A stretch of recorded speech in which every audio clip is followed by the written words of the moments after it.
நான் சிறையிலிருந்து வெளியே வந்த போது பேசியது உங்களுக்கு நினைவு இருக்கும்.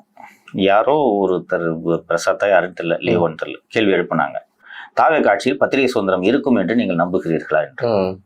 இருக்கும் என்று நான் நம்புகிறேன்னு துணிச்சலா. லியோ தான் ஞாபகம் இருக்கா? இருக்கும்னு நான் நம்புறேங்க. அது போன்ற கொடூர ஆட்சியை நீங்க உலகத்துல எங்கேயுமே பார்க்க முடியாது. விஜய் ஆட்சியில் அது இருக்காதுன்னு நான் சொன்னேன். 20 நாள்ல நீங்க இந்த வேலையை பார்த்தீங்கன்னா என்னங்க அர்த்தம்? இன்னைக்கு நீங்க இந்த சேட்டலைட் சேனல் எல்லாம் முடக்கிறதுனால செய்தியை முடக்க முடியாது. சமூக வலைத்தளம்னு ஒண்ணு இருக்கு, உங்களுக்கு தெரியும். இதே ஈரோடு ஜமகாலத்தை போட்டு மீடியாவை மூடிதான் வச்சிருந்துச்சு திமுக, பேனா நிறுவனத்தை வச்சு, இல்லையா? கண்டிப்பா.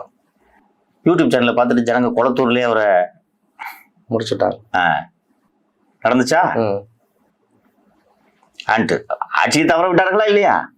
அது என்ன, இந்த வெகுஜன ஊடகங்களில் வந்த செய்திகளை பார்த்து மக்கள் தெரிந்து கொண்டார்களா? ஒரு நியூஸ் வந்துச்சா கார்த்தி வெகுஜன ஊடகங்கள்ல? பேரலா சமூக ஊடகங்கள்ல தான் வருது. அப்போ இந்த நீங்களே சமூக ஊடகங்களின் மூலமா தானே ஆட்சிக்கு வந்தீங்க. பார்த்து நான் கேட்கிறேன், அப்படி சமூக ஊடகங்கள் இவ்வளவு வலுவாக இருக்கும்போது அரசு கேபிள் முடக்குறீங்க, அரசு கேபிள்ல இருந்து புதிய தலைமுறை தூக்கி பின்னாடி போடுறீங்க. இது ஒருவேளை அவங்களுக்கு they want to make a statement அப்படின்ற மாதிரி. ஸ்டேட்மெண்ட்னா எங்களை எதிர்த்து கேள்வி கேட்டீங்கன்னா இது மாதிரி நடக்கும், இவங்களை வச்சு ஒரு ஸ்டேட்மெண்ட் கொடுக்குறாங்க. அப்ப எதுக்கு சார் மாற்றம்? இது பழைய பொம்மை முதல்வரே இருந்துட்டு போயிடலாம? 2 ஆட்சிக்கு வித்தியாசம் இல்ல. அருணுக்கு விஜிலன்ஸ் போஸ்டிங் போடுறீங்க,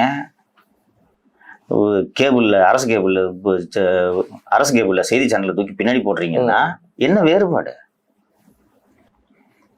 சோ அந்த பேரன்போடு முதல்வர் அவர்கள் மீது மக்கள் இப்படி வாக்களித்திருக்கக்கூடிய இந்த சூழலில் மக்கள் அவரிடம் அதிகம் எதிர்பார்க்கிறார்கள். அந்த எதிர்பார்ப்பு நியாயமானது.